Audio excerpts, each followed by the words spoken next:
Hey guys! Sorry about the kind of awkward setting. I just got back to university, so I've still been kind of settling in, but by the next video, it should be back to the filming location from the first few videos, I promise. I'm filming this in the evening after it's already gotten dark out, and I didn't have enough light for the video not to be backlit, so I've scotch taped my phone to the wall and turned on flashlight mode, so that's where I'm at as a person right now. A Series of Unfortunate Events is a very fascinating document that defined a lot of our childhoods. The first book of this series was released in 1999 and featured themes of loss, excitement, courage, and the sometimes blurry divide between good and evil. The series went on to have 13 books and captured the hearts of readers everywhere, a phrase which here means it was very popular. The series strikes a very delicate balance between darkness and comedy. A lot of really horrific things happens to the kids throughout the series, and they come face to face with death all the time. At the same time, it's not only a children's series that doesn't want to just show its readers abject horror and nothing else, but it's also a series that plays really well with its dark comedy. Lemony Snicket, real name Daniel Handler, does it in a very specific way, often with absurd comparisons like, taking one's chances is like taking a bath, because sometimes you end up feeling comfortable and warm, and sometimes there is something terrible lurking around you that you cannot see until it is too late, and you can do nothing else but scream and cling to a plastic duck, juxtaposed with moments like a character trying to saw someone's head off while they're unconscious and strapped to a hospital gurney. It's a very unique kind of narration, and it's inspired a lot of thematically similar novels. The book series was adapted twice, once in movie form in 2004 and now in an ongoing Netflix original. Both adaptations are relatively well received, but they're also quite different. Notably, the Netflix original much more closely resembles the book series in terms of content and tone, while the film version turned out as more of a standalone. Now, I'm gonna lay my biases out right away. I really love the Netflix version. I do not think that the movie is bad as a standalone, but I don't think it's a great adaptation. I think overall it's pretty much average. That being said, it also seems as though the film wasn't particularly trying to be an accurate adaptation so much as a distinct but still likable in its own way creation. So why did these two adaptations turn out so differently? There are a couple reasons for this, and many of them stem from factors that arose during the adaptation's productions. First, let's start with the movie. Given how popular the series was, it's not a big surprise that a lot of big film studios very quickly wanted to adapt it. Nickelodeon, which is owned by Paramount, bought the rights to the film in May 2000, only a year after the first book had been released. Paramount hired Barry Sonnenfeld to direct the movie, thinking that his unique style would bring some life to the series. He'd already had some experience with works that played with the intersection of comedy and darkness, like Addams Family Values, Men in Black, and to a lesser extent, Out of Sight. But early on, a lot of problems presented themselves. The film was fairly far into its production at this point. Barry Sonnenfeld had finished storyboarding his concept and hired a crew. Unfortunately, due to several conflicts with the film's producers, including a disagreement over which studio should be brought in, Sonnenfeld was ultimately fired. They replaced him with Brad Silberling, a director with notably fewer works under his belt. He'd done some adult-centric dramas in the past, like City of Angels, as well as a film based on Casper the Friendly Ghost, which is about as close to the themes of A Series of Unfortunate Events as he'd gone prior. That's not to say that Silberling was a bad director, and I don't think he is, but he was certainly a second choice. The second problem arose regarding Daniel Handler himself. Handler was initially hired to write the script, which makes sense given that he wrote the books. Handler wrote 8 drafts of the film before ultimately being fired in 2003, at which point he had no further creative control over the film. I'm making this sound like a bad thing here. I do want to point out that limiting an author's input on derivative works based on their creation is not necessarily always a bad thing. For example, consider J.K. Rowling's work post-finishing Harry Potter. This is a clear example of an author who just doesn't know when to quit tweaking a beloved series. Whether it's making up new characters and plot lines to fuel this weird insistence that she created the Harry Potter world to be more progressive than she actually did, or pulling authorial intent to settle matters that were clearly contentious in the original work, fans have quickly grown tired of it, leading to some pretty amusing ribbing regarding the topic on Twitter. Granted, the topic of authorial intent is a pretty hotly debated one, and I could probably spend a whole video just talking about that, but the point is that there's this unwillingness to let go of her creations, and the result is often a lot of half-baked reveals that read more like amateur fanfiction than a well-thought-out continuation of a beloved classic. Here's an example of a time where she blatantly contradicted herself on Twitter. Anyway, my point is that it's not always a bad thing that an author isn't the one heading an adaptation of their work. However, in the case of a series of unfortunate events, this ended up leading to a lot of problems. One of the main issues is that the final book in this series didn't come out until 2006, 3 years after Handler was fired. Why does that matter? Well, the main problem is that a lot of the elements in the book are important foreshadowing that don't end up coming into play until much later in the game.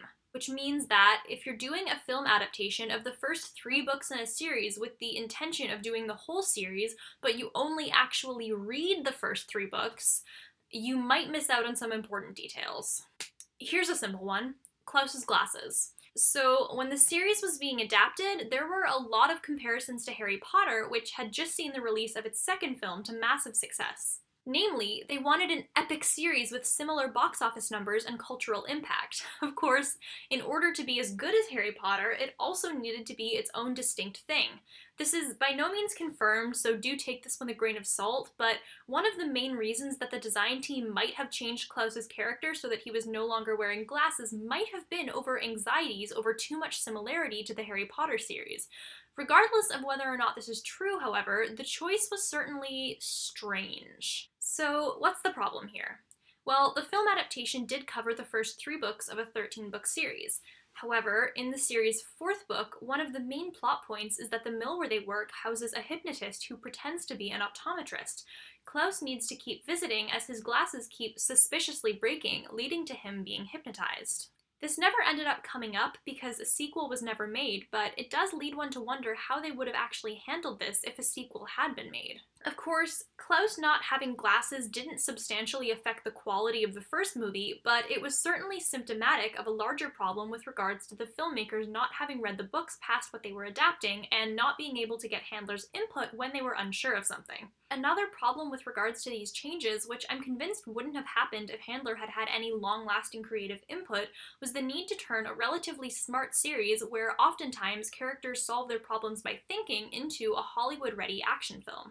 Some of this is understandable. It's true that the market for books, movies, and Netflix originals are all slightly different and do demand different things. The problem here is that in this movie, it sometimes came at the cost of good characterization. What I'm talking about here is mainly the wedding scene. I am far from the first person to point this out, but bear with me here. So, at the end of the first book, Count Olaf's plot is essentially to marry Violet to gain access to her fortune. There's this very tense scene where she's being made to sign this marriage contract until she realizes that the contract is invalid if she signs it with her left hand instead of her right. So the film moves the order of the first 3 books around a bit so that this is still at the end, which I have no problem with. It is probably the most tense event of the 3 books with regards to direct danger to the orphans, so it makes sense to have it at the climax. However, what the film also does, instead of allowing Violet to save herself, is have Count Olaf notice what she's doing and tell her to sign with her right hand instead. The climax then becomes about Klaus climbing to the top of the tower with a grappling hook in order to save his sisters, which, by the way, Violet did in the book.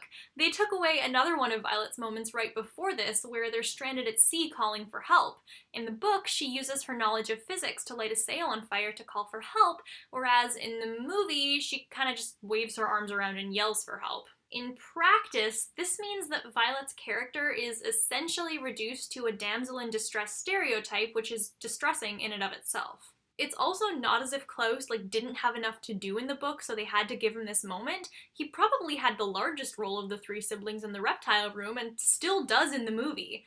That's not to say that the film could have never succeeded as a big Hollywood creation, but the demand for more action-packed material was, at times, certainly to its detriment. Another issue with using film as the chosen medium here was the sheer volume of material that was adapted. They compressed 3 books into 107 minutes of runtime, which leaves a little over half an hour per book. To contrast that with the Netflix adaptation, they gave about an hour and a half per book. The Netflix show does have some pacing issues as a result of this, which I'll talk about in a bit, but largely speaking, what they also have is room to explore the plot and characters in their fullness. Sadly, some of this is a bit lacking in the film. We've already talked a bit about this in terms of limiting Violet's character, but it does extend beyond that. One such example is the way they handle the VFD reveal. In all three versions of this work, the siblings gradually begin to figure out that there's a much bigger picture here regarding how all the Guardians relate to each other, and in all three versions, by the time the wide window ends, they're starting to get a handle on all this, although they haven't formally learned the name or history of VFD yet. In the movie, however, this is very minimally explored. There are a couple of passing lines throughout the film, like a line where Klaus questions why they have so many relatives that they've never heard of before, and the realization that Count Olaf very likely had something to do with the fire that killed their parents, but their realizations are largely pretty minimal, and the majority, like their parents' letter, comes at the very end, mainly just setting up a sequel and not really fully exploring it yet. Once again, this makes for a fine standalone movie, but in terms of an adaptation, there's certainly a lot of genuinely interesting material just missing from it. Once again, this might be symptomatic of Handler not having any creative input, but their limited time frame certainly affected this as well. The film had a couple other elements that, while not necessarily bad, seemed to sort of distance it from the books in terms of theme and general aesthetics, which sort of hints at the idea that their main goal was box office success with new fans rather than being a faithful adaptation. For example, the actual design of the movie was a little bit different than that of the book series, so the books really deliberately played up the anachronisms of that world. For example, we might have telegrams and fiber optic cables being sold at the same store, or quick references to George Bush while the characters dress like they're from the 1920s. It not only gave the books a sort of timeless feel, but also highlighted that everything in this world is a little bit strange. It also allowed Handler to give certain settings more or less believability depending on what he was trying to do. For example, the setting for the Vile Village felt a bit more old-timey than some of the other books, which really added to the plausibility of a town run by rule-loving elders. The film, however, leaned into more of a Victorian Gothic aesthetic with a couple small references to other time periods. There are a couple moments that are there, like Count Olaf drinking a Slurpee, but largely speaking, the costumes are all from the same era, the technology available is relatively minimal, and there aren't a lot of modern references. This isn't necessarily bad, especially if the main goal of the movie was to stand on its own, but it certainly distances itself from the book series. There's also the question of Handler's Jewish ancestry, which comes up fairly often in the book, with Sonny even speaking several lines in Hebrew. This is missing from the movie, perhaps out of concerns regarding broad appeal. In the TV show, however, many of these references are present, especially in the show's second season. Jim Carrey's performance as Olaf, which is one of the main things frequently brought up in praise of the film, is also a little bit different than how he's characterized in the book. Once again, not bad, just different. Although the character does have both comedic and dramatic elements in the book, Carrey's performance definitely plays up the comedic aspect while toning down some of the more frightening moments in the books. Makes sense, he's a comedian. He'll frequently have these over-the-top, goofy expressions, and while he certainly does have scary moments, I don't think he fully leans into them, at least not as much as he could. Because the movie focuses so heavily on Count Olaf's character, the tone Jim Carrey sets while playing him in turn sets the tone for the whole movie. As a result, the film strikes a lot less of a delicate balance between scary and funny, and follows a more comic path in general. Generally speaking, while the film adaptation is not a bad movie and certainly does have a lot going for it, what the producers ended up creating was something very distinct from the book series. This was largely because of all the tonal changes it went through when making the film. They had to start the script over more than 9 times, change the film's director, and change the location of shooting, meaning that what they ended up with in the end was simply not what they started with. They also suffered from several limitations because of the sheer volume of what they were adapting, meaning they had to leave many important elements out. Some of this was to the film's detriment, like their complete gutting of Violet's character, and some of it was simply a different story than what went on in the books. In any case, the film ended up very different than the material upon which it was based, both tonally and story-wise. So, where does Netflix fit into all of this? So, one thing to note right off the bat is that the production for the Netflix series went significantly more smoothly than the production for the movie. One of the most notable differences is that Daniel Handler was on board for the whole thing. In fact, he was, and still is, the show's executive producer. Remember Barry Sonnenfeld, who was fired from the creation of the film? Handler still wanted him, and he was hired back to adapt the Netflix series.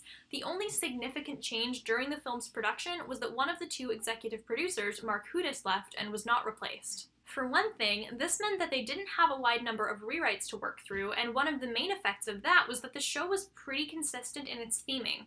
From the beginning onwards, the plot, costumes, and dialogue are remarkably similar to the books. There are a few small changes, like the addition of the spy glasses that are also present in the movie, but largely speaking, the story generally follows the plot of the books quite closely. It's likely that this is due to Handler's heavier involvement in the adaptation, as well as a desire to outperform the movie. The movie was never given a sequel, and the show would ideally like to be renewed for another season. The consistency also extends to the show's tone. On top of hiring Barry Sonnenfeld, they also hired Bo Welch, who is the production designer for similarly anachronistic films like Edward Scissorhands. Much like in the books, the series definitely plays up the lack of a defined time period. This is especially noticeable with regards to the costume design. For example, VFD agents Jacques and Olivia are wearing sexy leather spy getups in the Urset's elevator, but shortly afterwards are dressed in almost Westworld-inspired garb in the Vile Village. It's definitely a far cry from the film, where all of the outfits were instead designed to be very cohesive. So right away, the show's proximity to its original author affects its content quite a bit. Controversial point coming up. Neil Patrick Harris's performance as Count Olaf is also a bit more consistent with the show's theming. He also gets quite a lot of comedic moments, especially in the show's musical numbers. It's a very theatrical performance, which makes sense given that Count Olaf is an actor. At the same time, he definitely embraces the character's underlying darkness in a way that I don't think Jim Carrey really did.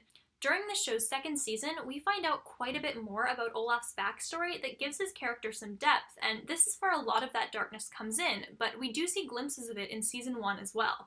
Throughout the book series, especially towards the end, Olaf is a genuinely frightening character, and the show lets us see this in its entirety. It's also worth mentioning a couple of effects that the show's longer runtime had on its quality, both positive and negative. As I mentioned earlier, the screen time for each book lasts around 90 minutes. While each book didn't really have the time to be fully fleshed out in the film, we kind of get the opposite problem here, at least in the show's first season. Maybe they had too much time and not enough material. One of the most common critiques that was directed towards the show, particularly during season 1, was the issue of bad pacing.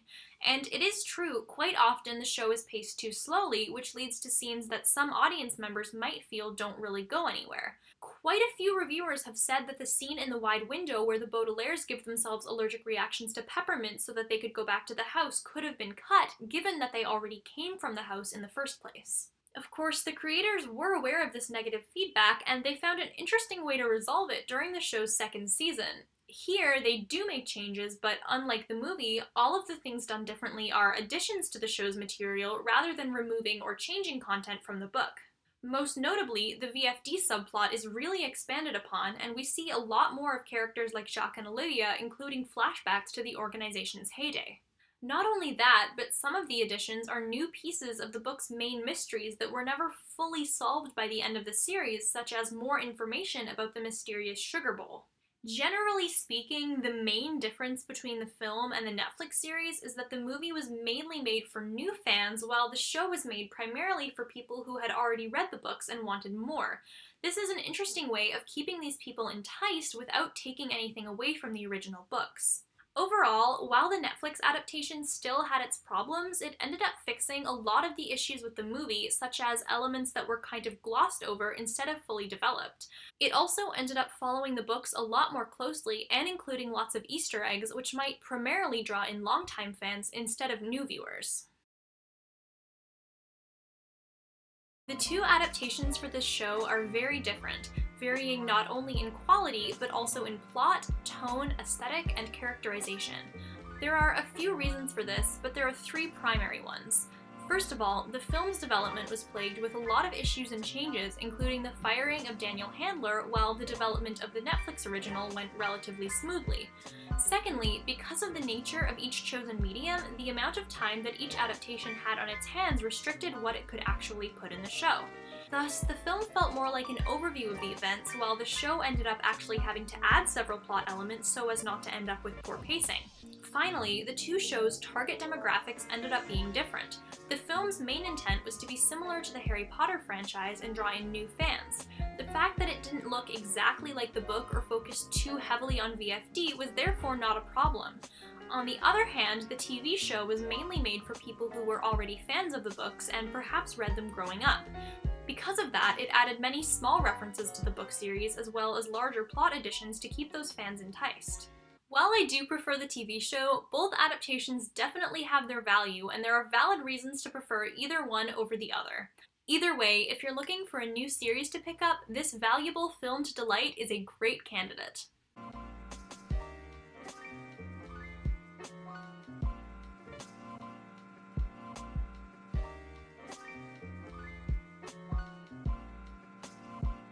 I also want to give a special thank you to Split in Half Down My Calf, who is the first person to join my $50 patron tier. You are awesome! Enjoy seeing embarrassing old videos and photos of me.